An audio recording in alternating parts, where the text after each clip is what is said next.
And now, tonight's presentation of radio's outstanding theater of thrills, Suspense. Tonight, the story of a supermarket and a young man who finds that after closing time, once the daily bustle is stilled, this very ordinary store becomes a place of danger and terror absolute. So now, with Hy Averback as Harry, here is tonight's suspense play, Never Steal a Butcher's Wife.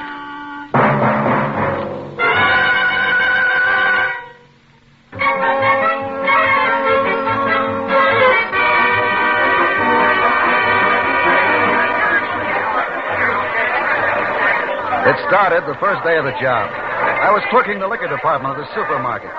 I haven't been in Los Angeles a week. My brother, when I left New York, had given me this letter to a friend of his, a guy who owned a string of these supermarkets.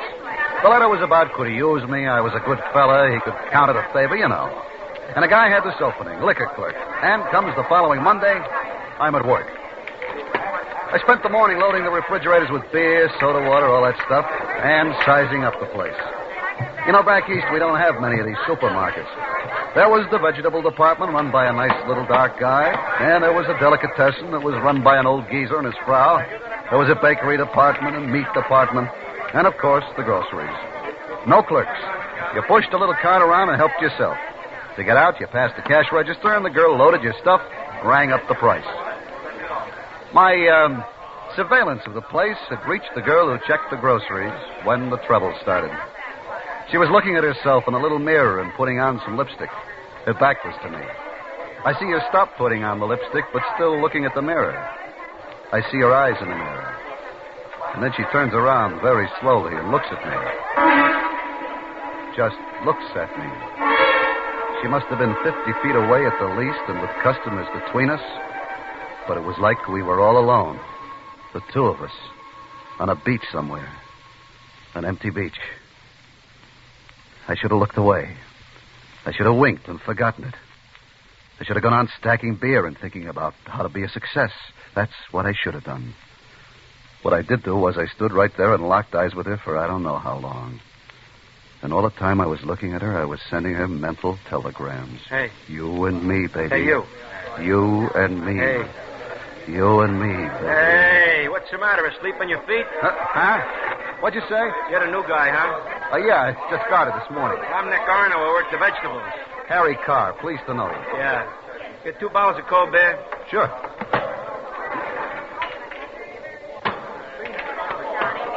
Cold as a witch's heart. Only don't open them here by the counter. You know the law. I have them out back with my lunch. Nick. What? Come here. Gal over there by the cash register. Mary? Is that her name, Mary? Yeah. What about her? That's what I'm wondering. What about her? Oh. No soap. She's married. You kidding? You see that big guy over there with the knife? The butcher? Yeah? You ask him if I'm kidding. Well, who's he? Her husband. Oh. See you.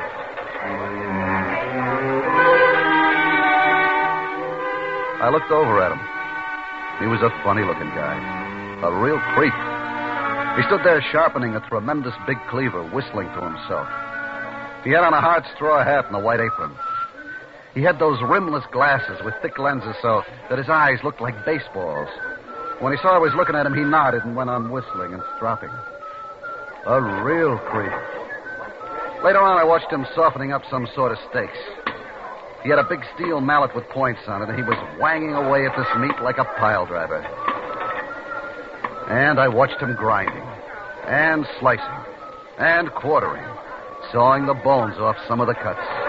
And always those eyes like baseballs, and that teeny little mouth lost in the big red face, whistling. And I looked over at her, and she was giving me the eye again.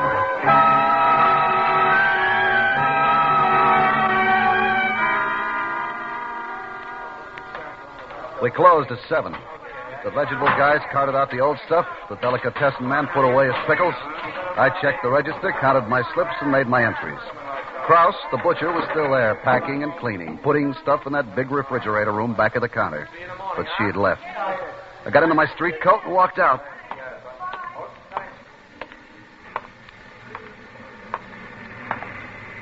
Hello. She was standing looking at the shoe display a couple of doors down from the market. I said hello. Don't you say hello wherever it is you come from? Well, sure. Hello. You taking the bus? Yeah? Which way do you go? Down to Western. Oh, I'm going that way. I'll drive you. No, I don't think you'd better. What's the matter?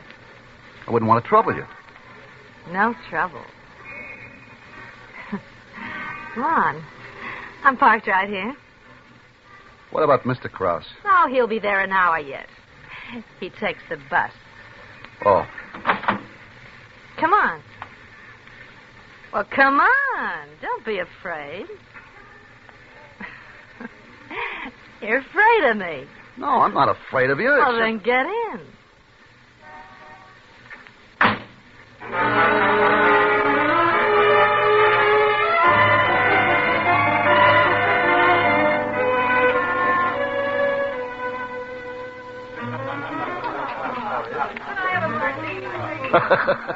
So all day long, I'm pushing liquor at them. Now they're pushing it at me. Oh, you're cute, Harry. No, I mean it. You're cute. Yeah, well, so are you, baby. You really think so? Sure, baby. Harry, let's get out of here. Go someplace else. Hey, I gotta work in the morning. Oh, silly. This is the morning. It is. Hey, Mac, what's the time? 1:45. Last call. You really think I'm cute, Harry? Sure, baby. But it's late. It's real late. Don't worry, sugar. Come on. I'll take you home. I'll take you home.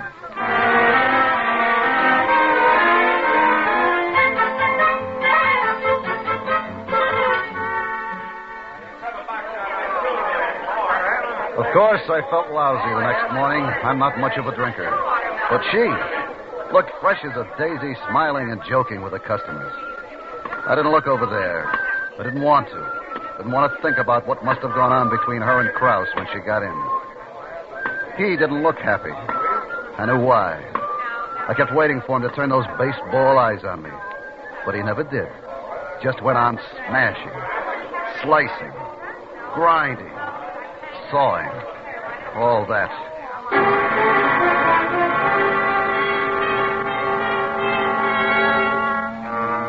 When I came out that night, she was there. I tried to disregard her. Harry. But she said she had something very serious to talk over. And the way she said it...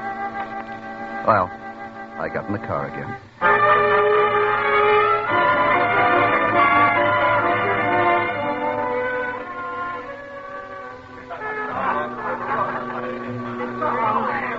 He's awful. Really, you don't know. Yeah, I guess it's tough. You just wouldn't believe some of the things. Yeah, look, baby, I think we... He's crazy jealous. Of you? Yeah. Isn't that silly? Well, I guess maybe... Jealous of me. Or should I say, of you. Me? What does he know about me? What did you say? Well, I got in this morning, and there he was, sitting up like Grandma in his bathrobe. He said, "Where have you been?" And I said, "What's it to you, Auntie?" I call him Auntie. It drives him crazy. He said, "Don't you think you can fool me?" And then he started to cry and say a lot of things about Babylon and sitting on the waters. Real crazy talk. Well, I better go. Oh, now don't be silly. He doesn't know who you are or who it is. But he could find out. Oh, no. Not unless I told him. You wouldn't do that? Of course not, baby. As long as you're good to me.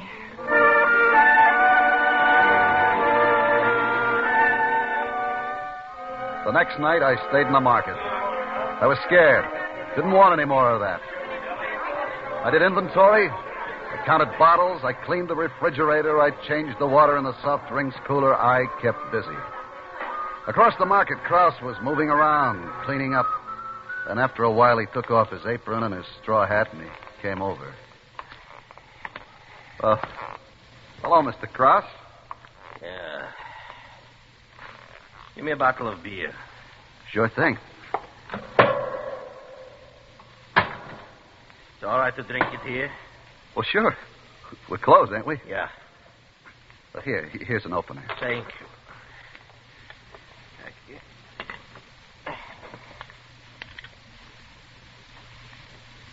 Ah. You're working late. Well, you know how it is. Nothing to do evenings. No? No, I'm new out here. It takes time to make friends. For me, maybe it would take time. Not for you, a good-looking young fellow like you. Oh, I don't know. You're a big, broad-shouldered guy. Yeah, sure. Big. That's me. How's the beer? It's all right. Listen, you know my wife. Your wife? Yeah. You know her. Well, yes, isn't she the one who checks the groceries? Yeah. Yeah, a very nice-looking lady. You think so? Well, of course. Well, I mean, don't get me wrong. I mean it very sincerely. A very nice, respectable-looking... Yeah, sure enough. Listen, you noticed something funny goes on there? Funny? Somebody is playing around with her. I want to find out who. With her? You wouldn't believe that, would you? No, I should say not. Listen, do me a favor, huh? Sure. What? You keep your eyes open, huh? I will, Mr. Krause. I promise you. I find that guy. I find out who he is if it takes a year. Then I do. I kill him. Good night. Good night.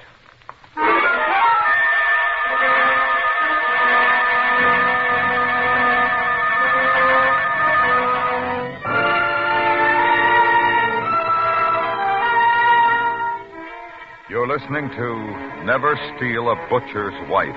Tonight's presentation in radio's outstanding theater of thrills, Suspense.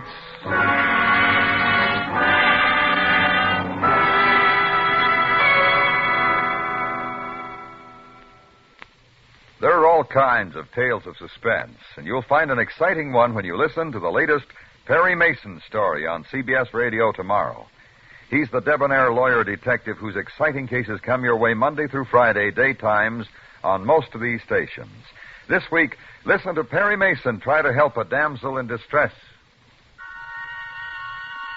And now, we bring back to our Hollywood soundstage Hy Averback in tonight's production of Never Steal a Butcher's Wife, a tale well calculated to keep you in suspense.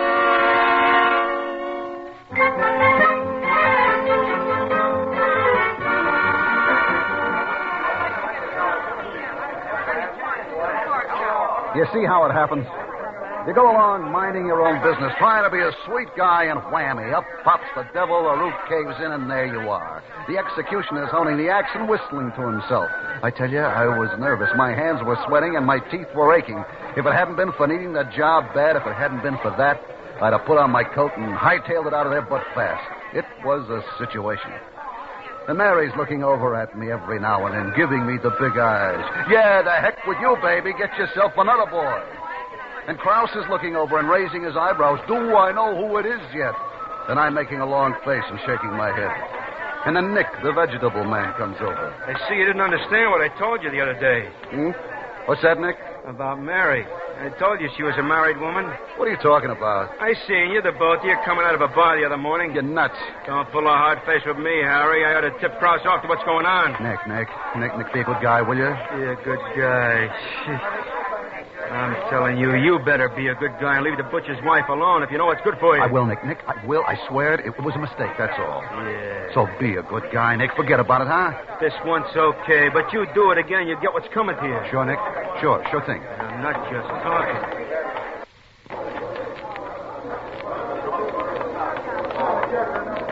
Harry. What? Blow, will you blow? Harry, I wish you wouldn't treat me this way. Blow, get away. Look at me, Don't Harry. you know your husband is watching you? Oh, he's got his glasses off. He couldn't see Hollywood Bowl. He'll Better be nice to me, Harry. Please, Mary, please go back to your cash register. I want to see you tonight. No. Oh, yes. Look, understand me, baby. You're poison. Now get away. You'll see me, Harry. I don't Or want- you'll see Krause. All right. Where? I'll be parked around the corner. Around the corner. And don't be late.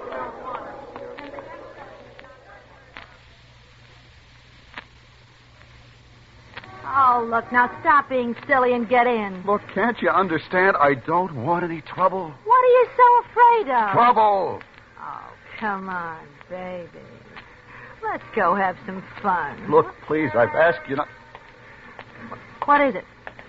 Hello. I warned you. You got it wrong, Nick. Oh, no. Say, what is all this? You shut up. Don't you talk to me like that. I'll talk to you like I please, cheat. Harry! Hit him, Harry! I didn't hit him. He was looking down his nose at me, and he was a nice, wide-open target, but I didn't hit him. Because all of a sudden, I knew what I had to do, and I knew I had to do it fast. Harry! Where you going, baby? I didn't turn. Nick was still back there beside the car. I went into the market.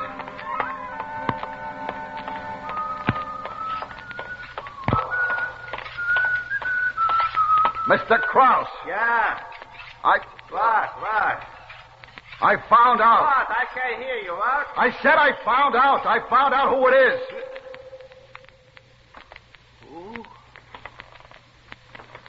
Who? Nick. The vegetable man? Yeah. The vegetable man. Now, look, Mr. Krause, I knew yesterday, but I didn't want to get him in trouble. I told him to lay off, but he said nuts. He said if I opened my mouth, he'd tell you it was me, that I was the one. Vegetable man. I'm sorry, Mr. Krause. I never did like him. I never did. Well, good night. Vegetable man.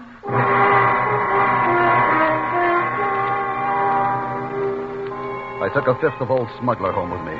No dinner. I just lay there on the bed about 3 hours, talking to myself. And finally, to heck with the job. I got up and I started to pack. I was broke, but I didn't care. I'd have to skip out on my rent, but it didn't matter. I didn't care. I wanted out. From Krause, from Mary, from Nick. And suddenly, I figured that even if Nick was a snooping little rat with his holier than thou, I ought to clear him. So I wrote a note to Krause. I said, I did it, Krause. Don't blame anybody else. I took the note in my bag and the key to the market, and I tiptoed out of the rooming house. I caught a bus and went to the market. The boulevard was deserted. I looked in through the glass door. In the back of the place, up high, there was a red neon beer sign that blinked on and off. On and off. I unlocked the door, went in, locked the door behind me. The place was eerie in the dark, what with that red light blinking on and off. 1 minute the place was pitch black, the next it was 1,000 little red lights bouncing off the canned stuff in the grocery part. I went to the butcher counter first, and I laid the note on the scale where he'd be sure to see it. Then I crossed over past the vegetables and the bakery, past the delicatessen to the liquor department. It was dark, and I kept bumping into things, and I thought, why am I acting like a criminal? I turned on the light. The whole place was suddenly dazzling. Hurt my eyes. I looked at the cash register. I was just thinking about maybe taking a couple of bucks when it happened. I hadn't touched it. Somebody had turned the lights off again. There were other switches in the place. I didn't know where. And after the brightness, the place seemed twice as dark. The red sign blinked on and off and on and off. And then I saw him. Krause. He was standing behind the meat counter at the scale, and he picked up the note. My note. I did it, Krause. And he read it. I couldn't see his eyes, just the glasses. And every time the light blinked, they shone red, bright red, like some sort of terrible toy. And then he began to move. And it was like a movie that you see one frame at a time. Each time the light blinked on, he wasn't where he'd been before, but closer. Closer.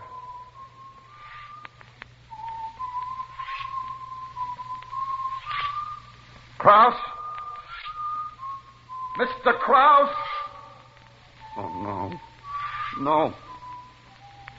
No, Mr. Krause! Those red glasses kept coming at me. I edged toward the vegetables, and he moved too. I moved the other way, toward the groceries. There was a railing. I climbed over it, and I was in one of the long, narrow aisles of cans and bottles. The stuff was piled head high. I waited, hoping maybe he didn't see me. But he did. I hid behind a tower of dog food boxes. He sounded 30 or 40 feet away. I waited.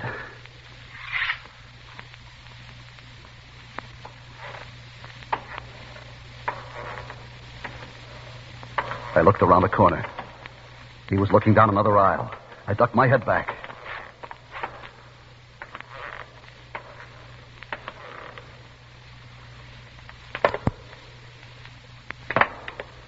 I couldn't understand that sound. I looked again. The aisle was empty. In the center where Krause had stood were his shoes. He'd taken them off. Very quietly, I bent and took mine off, too. And I began to tiptoe away from where I'd seen him. And then I rounded a corner, and there he was, not 2 feet away, with his back to me. And I lost my balance, and I put my hand out to steady myself. The whole display went over. I ran. And then I was at the end of an aisle, and there was the wall, the back wall. And I turned, and he was coming straight at me. My hand touched something cold, a bottle. I grabbed it. It was ammonia. Krause! Krause, get back, Krause, or I'll blind you. Krause, I warn you, I swear I will. Krause, I've got ammonia here. I'll blind you if you come any closer, Krause.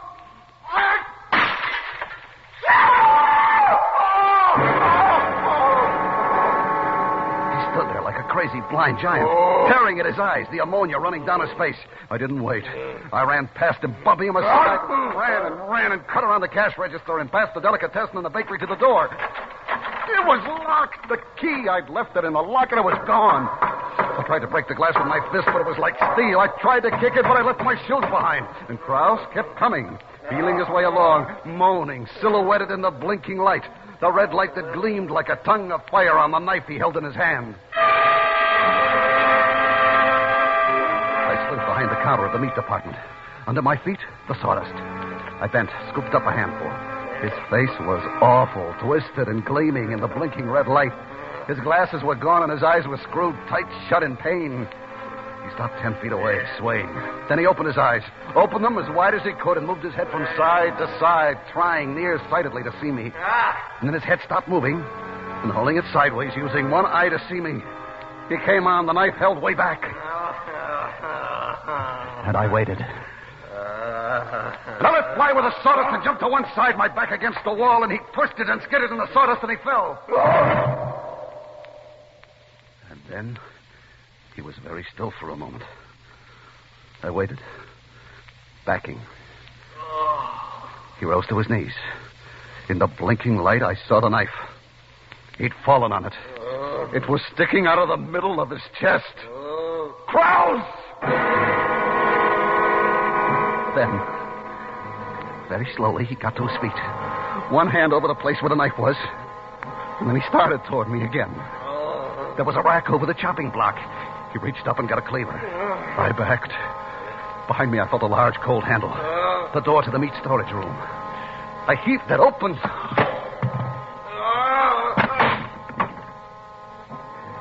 Inside, it was cold, bitter cold, and dark. In the center of the door was one small, thick pane of glass. It was clouded. I wiped it clear with my hand and looked out. Krause stood there, his face an inch from mine, looking in. And then his eyes rolled back and his face went slack and he fell out of sight.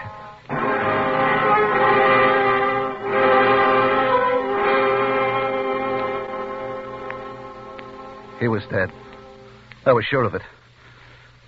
Now I felt around in the dark for the knob, but I couldn't find it. I felt the door from the top to the bottom. There were bars and bolts and something that felt like a handle, but it wouldn't move. I mean, I heaved and tugged, but it wouldn't move. There was a knife on a slab there, a butcher knife. I felt around the door for a crack, slipped the knife in and twisted. It broke off. Another door, I thought. Maybe there's, please, another door out of this place. And I began to search for it in the dark, feeling along the icy, damp walls. I walked under something cold that moved when I touched it. Side of beef, but no door. I moved farther. Another icy cold thing. And I moved on. Came up against another. Cold as the rest. But and I'm crazy. I know it. I'm crazy. This one feels as though it's wearing silk stockings.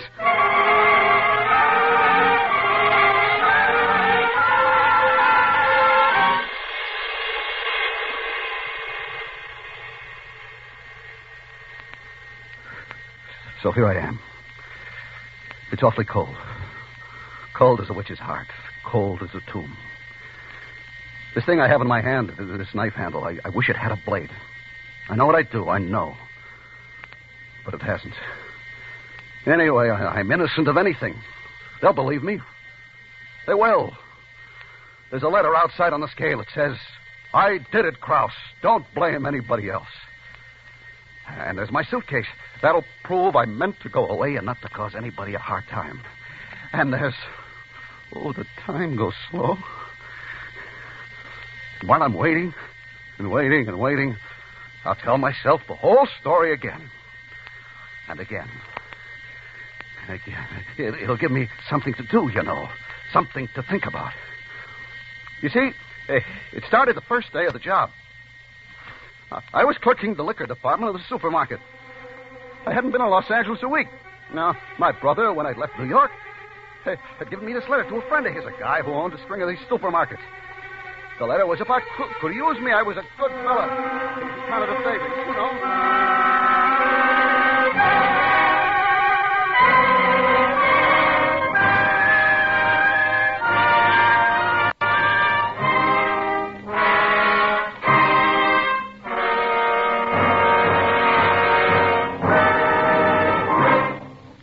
Suspense, in which High Averback starred as Harry in James Poe's story, Never Steal a Butcher's Wife. Enjoy tonight's tale of suspense. Well, there's a different kind of suspense on CBS Radio's Monday through Friday daytime serial, The Brighter Day. This week, Reverend Dennis and his family are the targets of a vindictive plot.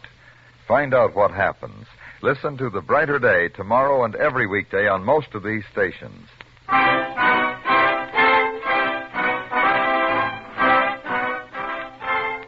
Suspense is produced and directed by Norman MacDonald, with music composed by Lucien Morowick and conducted by Lud Gluskin. Never Steal a Butcher's Wife was written for Suspense by James Poe and starred High Averback as Harry. Featured in the cast were Paula Winslow, Jack Crucian, and Lawrence Dobkin. Stay tuned now for yours truly, Johnny Dollar, which follows immediately over most of these same stations. Listen while you work. Enjoy Hilltop House every Monday through Friday in the daytime on the CBS Radio Network.